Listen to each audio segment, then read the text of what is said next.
All right, got a little 380 versus 9mm gel test for you here today.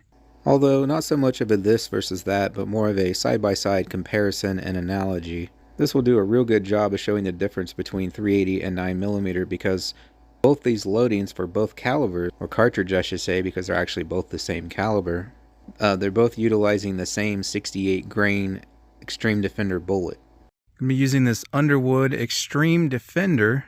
But these are the Platinum Edition, so they got this little, I don't know, moly coating or something like that on them. I couldn't find out based on the website what kind of coating that is, but super slick coating, so they feed better than the regular just copper ones. So these are still copper, but they have that coating on them. Some people and some guns have issues with these feeding because of that aggressive tip there, sharp edges and whatnot. Sometimes they'll catch on the feed ramp. So this coating helps with that. And I can tell you for certain, because I've kept the regular and these loaded up in my LCP Max here now, and these definitely feed easier, and they're not catching on the feed ramp like the basic copper version are. So they charge you like an extra $1 or $2 per box for this coating, but it definitely works. And also it keeps the copper from corroding, so that's an added benefit as well. Now, I'm a huge fan of these. For those who don't know the way these work, it basically does the damage of a hollow point, but without needing to expand because it has these little flutes in here. So when it hits your target at high velocity, a fluid-based target, which flesh is fluid-based, it just tears it up, unlike a regular FMJ bullet. And these are not to be confused, by the way, with the Extreme Penetrators. Very similar design to the Extreme Penetrators, but these have much deeper flutes in them, which is why they do that damage. The Extreme Penetrators, the flutes aren't quite as deep, so they don't do nearly as much damage as these. The Extreme Penetrators will obviously penetrate further, but these give you hollow point type damage without ever needing them to expand, which they do not. Also, they're barrier blind, so after you shoot through a barrier, they will do the exact same thing as if the barrier was never there. Speaking of which, this is the first time I'm actually going to use some sort of a barrier. I think this is 1/2-inch plywood here. Typically I'll do bare block shots and then I'll do 4 layers of denim, but that doesn't affect these at all. I've already tried it, and like I said, by the way they work, they're barrier blind or whatever, fabric does not affect these at all. So that's a nice benefit of these too. You don't have to worry about fabric clogging up a hollow point and then not allowing your bullet to expand. These don't need expansion. And on that note, as I said, I've used these in the past. I have videos already. I have a 380 version with the coppers with the standard pressure and plus P in the same video. I'll put a link in the description for that if you want to check it out. And then I have the same with a 9mm, the original copper versions, standard pressure and a plus P version. Put a link in the description on as well. But overall, just check out the 380 gel test playlist on the channel, 9mm gel test playlist on the channel to check out all the gel tests I've done in those calibers. I also got one for 40 and 45 as well. But yeah, I'll just hit this first bare block, and then I'm going to set that wood up somehow in front of it, just to demonstrate the, barrier blind capabilities there. Using my Knox 10% Ballistics gelatin. BB calibration today is coming in at 3.2 inches. So we are within calibration there for 10% specification Ballistics gelatin. Temperature controlled as always, but it's only in the 40s out here anyways, but always bringing on the cooler and the ice there to keep them nice and cool like they're supposed to be. Optimal temperature for proper results, 39 degrees. Also, somewhere randomly in the video, I'm going to throw these in, so if you skip to the end, you're going to miss it. Got these Mountain Dew 2 liters here just filled with water. We'll hit one with the 380, one with the 9, see what the difference is, but if you skip through the video, you're going to miss it.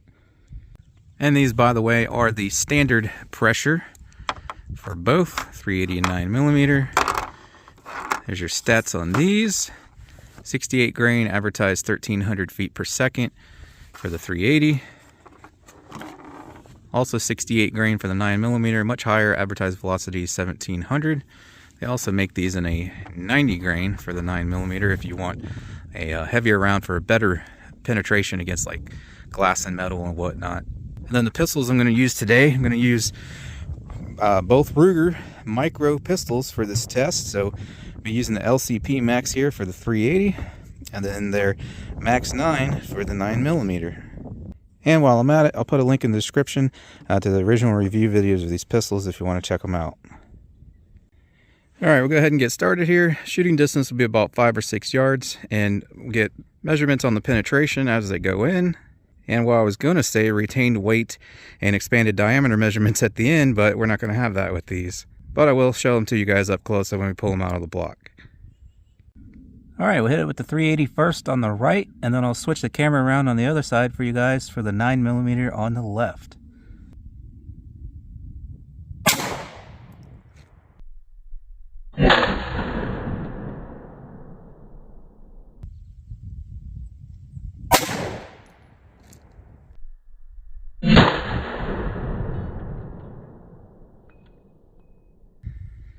All right, well, 9mm definitely made that block jump a little more, but I'm impressed. It did do more damage than the 380, but not a whole lot more. So, you know, usually you don't see that in gel tests. A 9mm almost always does like way more damage in the block than a comparable 380 round. A lot of times the 380s, especially have a little micro like that, especially if there's freaking denim in the front, they won't even expand. They just go clear the back of the block like they're an FMJ because they didn't expand. Or if you do get good expansion from a 380, you only get like 6 to 8 inches of penetration. If you get poor expansion, then you might get 11, 12, 13 inches of penetration. But with poor expansion, you get a poor sized wound cavity. Like I said, with these, it doesn't matter. It doesn't need a hollow point. So the 9mm, it looks like about 50% more damage. Maybe the story's different from the side. Wow, I wish I would focus. 380 there. Check out the 9.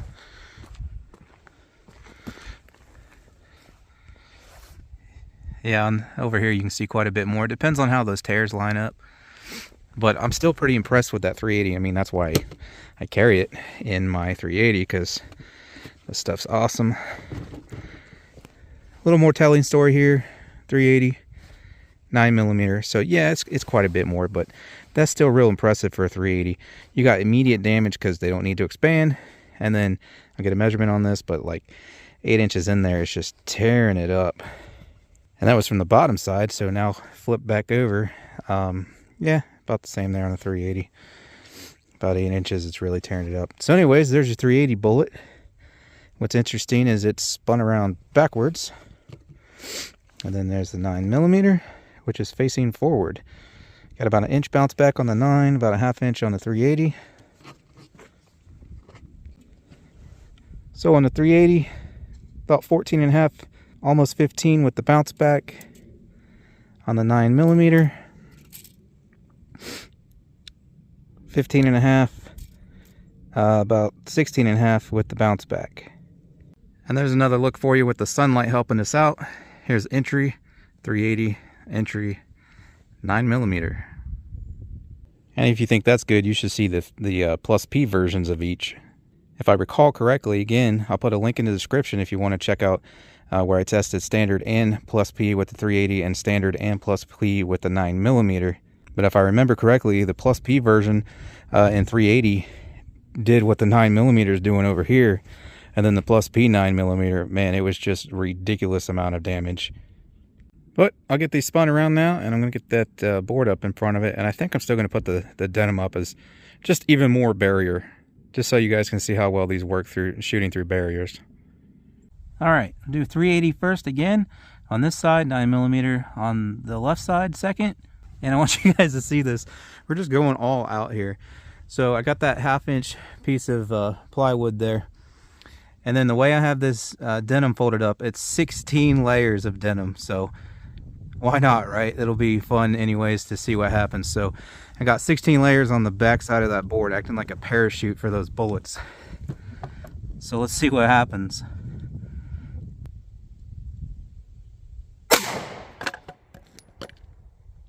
I just want you guys to see this. I put a blue dot on there and I hit the blue dot. I probably won't with the 9 now. Pressure's on, but I hit that dot. Should be able to see it in the block there. We got lucky. We do have the capture, but it's on the very edge. It almost came out. It curved on us. But we'll set up for the 9mm and then I'll show you guys what happened up there.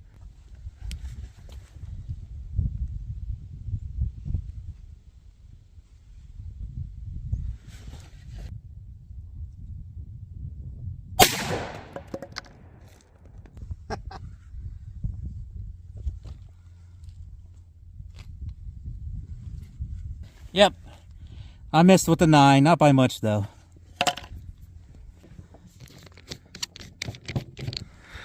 All right, I think we caught the 9 too, so there's entry for each. 9mm obviously on the left. See how this guy curved on me? But we got the capture right there, as you guys already saw. And where's my 9? There it is.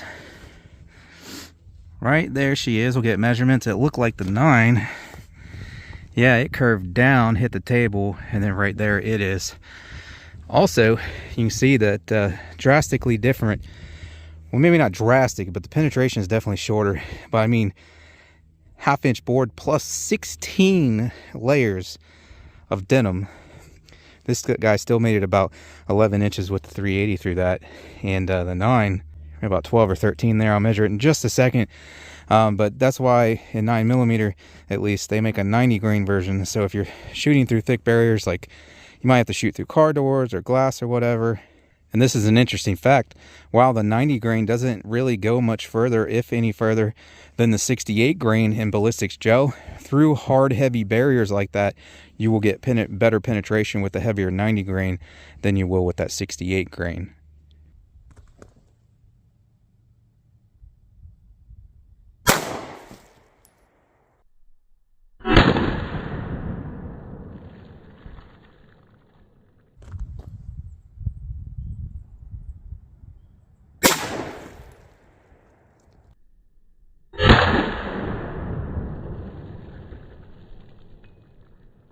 I know it might be hard for you guys to tell, but, well, not on the 380. But 380 is facing forward this time, and the 9mm is also. There's your wound cavities. I'll get it flipped up in the sun for you guys. They massive wound cavities through the barrier. Now, see, a lot of times, if you shot a hollow point through that crap, almost any hollow point's going to fail through that. Even the best of the best. Very few would actually work well through that. And even if they do expand, you would get drastically reduced expansion. So your wound cavities are going to be nowhere near that with a freaking hollow point, even if they do open up some for you. So there's the 380 from the side through the barrier. 9mm through the side from the through the barrier. Let me roll this over here. So now we're backwards. That would be the 9mm and the 380, which again, yeah, you can see every time I flip it over, I'm like, wow, okay, the 9 is a lot more damage. Right there, you can see where it came out, hit the table. Didn't go much further, so it was pretty much done by the time it hit the table there anyways. Wow, look at all that wood it drug in there. I'm going to have dirty blocks now. And denim. So 9, 380 from the bottom. From the top, 380, 9mm. So look at those results. That's why I absolutely love these rounds, especially in 380, because most everything hollow point sucks in 380. You either don't get expansion or good enough expansion, or when you do, you get super short penetration. I've seen as short as like 5-6 inches of penetration in some of my tests when they do open real well. So in my opinion, that is the ultimate 380 round there. The only potential drawback, like I said in the beginning, some people and some guns that are picky have issues with those things feeding. But like I said, this new platinum version with that coating, they feed a lot better. It's a lot more slick. And even in my LCP that did run the regular all coppers, no problem. It's a lot more smooth and slick with the coating on there. It used to like catch on the feed ramp when I would hand load it or chamber it by hand, but they would usually go in 90% of the time and no issues whatsoever while firing it. While firing, slide goes lightning fast. It feeds them all anyways. But every once in a while, chambering around by hand, it would kind of like catch up on me. I could feel it drag, and every once in a while I would stop on it and I would just give the back a tap and it would feed in. No such issue with this platinum version with that coating on there. I'm going to sound like a freaking salesman for Underwood after this, so I'm not, though. I paid for these with my money, but hopefully now that I've done a few videos on their stuff, maybe I can get them to send me some stuff in the near future for testing that's not out of pocket. With that said, I have some other 9mm coming up as well that I bought too for testing, so. Alright, 380 through my little barrier test there. About 11.5, depends on the angle of the camera, whether I'm over here or over there. And then on a 9mm, just a hair past 13 inches down in there. No, so like I said, normally this would be the part of the video where we get retained weight and expanded diameter and all that, but you don't have that with these. So on the left, the 380, on the right, the 9mm. Can you tell me which one went through the barrier and which one didn't on each? Nope, you sure can't, because they're not deformed at all. These would have to like hit glass or some thick metal or something for them to actually deform.